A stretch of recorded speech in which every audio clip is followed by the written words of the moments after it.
You see the headline. You know how this goes. Let's get into it. Even though the alleged murderer of Charlie Kirk has been apprehended, was he apprehended? No, he wasn't. He turned himself in. And even reportedly confessed in a Discord chat. Which one is it? Did he confess to his father, confess to the minister, confess to his roommate slash love interest, or Discord? Pish posh. Who needs all those pesky details? That hasn't stopped MAGA pundits from spreading conspiracy theories accusing President Donald Trump's administration of not telling the whole truth. Well, for once, I agree with MAGA pundits because there's a whole lot of lying going on. Look at there. Look at that. Who knew that Charlie Kirk could unite people in death? But, unity is unity.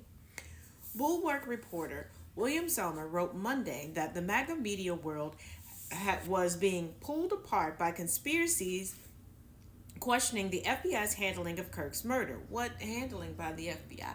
Patel was at a restaurant, not even verifying information, and he got cooked by the Utah governor who decided this was his time to shine. As if his head wasn't shining enough. Far-right podcast host Michael Savage suggested over the weekend that alleged killer Tyler Robinson was a patsy, doubting the government's claims that he disassembled the rifle used for the killing before jumping off of a rooftop, only to reassemble it before abandoning the weapon. A firearms expert told News Nation that it was indeed possible for the gunman to disassemble the weapon relatively quickly with the help of aftermarket accessories.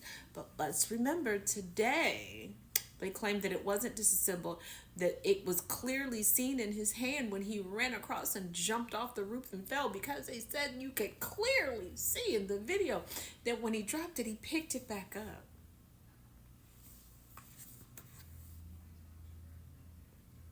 Something is wrong with the whole effing picture, Savage said.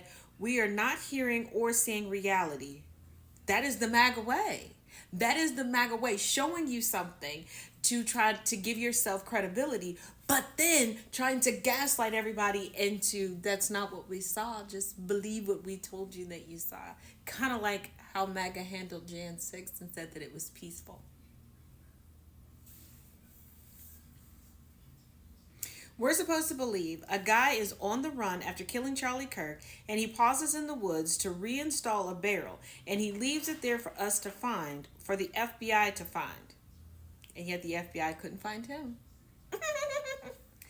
I don't believe a word of it. I can't take it anymore. I can't take the bull. He added, this effing government is lying to us. No spittle. Sherlock. Former White House Chief Strategist Steve Bannon also doubted the veracity of the FBI's investigation in a recent episode of his War Room podcast. He argued that the government's timeline of events makes no sense, and the Americans were being spoon-fed a narrative that wasn't true. No shit, Sherlock. Trump doesn't want anybody talking about the Epstein files anymore. Erica Kirk wanted to get under the thumb of the man that she never loved and never wanted touching her undercarriage. And they needed a shift because Charlie wasn't towing the line, even though they knew he was a fraud. That was basically utilizing liberal jargon and kind of giving it a spin and putting his own weird, creepy, misogynistic bullshit into play because he didn't want to accept his failures as his own. So he turned his failures into a great grift. But then morality started to kick in because he's the pappy, allegedly, and it's kind of hard to look at your children and actually give a damn about them and realize what you're spewing. That legacy you're building, you won't be able to leave it to the kids, now will ya? Charlie Kirk was executed, Bannon tweeted. This isn't a single murder, it's a conspiracy. Pro-Trump podcaster Candace Owens also suggested the administration was withholding information about Kirk's murder in her last episode. They're withholding a whole lot of truth because they're giving us way too much information for this to be viable information. Because nobody would give out their whole prosecutorial case, seemingly, even especially ahead of discovery.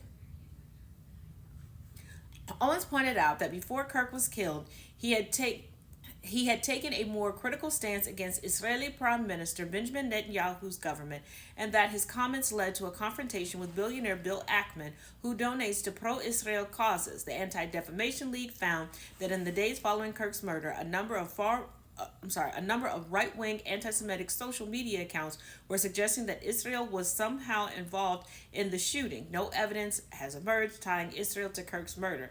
Nope, but you want to know what has been tied?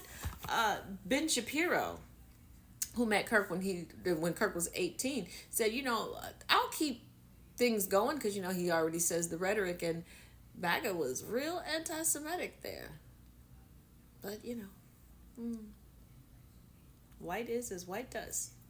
Violence. But as always, let me know your thoughts in the comment section.